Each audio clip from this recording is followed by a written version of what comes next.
Optic is transforming the way we see the eye, from advanced imaging to real-world application in clinics.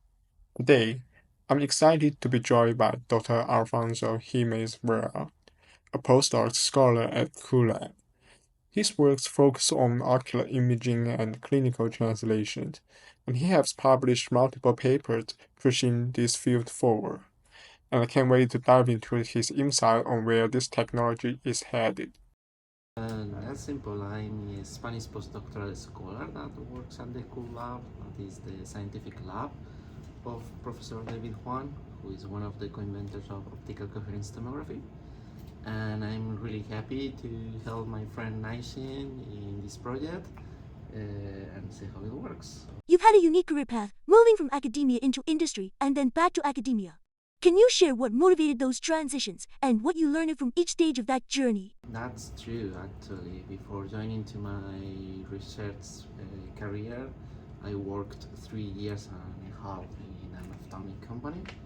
That it was a consultant company for designing ophthalmic lenses. That are those lenses that we usually wear normally, like single visions, progressive bifocals.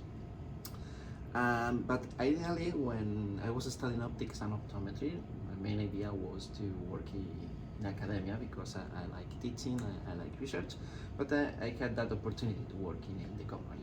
So at the same time that I was doing my master in optical engineering, I worked in that company doing different activities like quality controls of the manufacturing processes, lens design, especially progressive lenses, if we want a hard design, a soft design.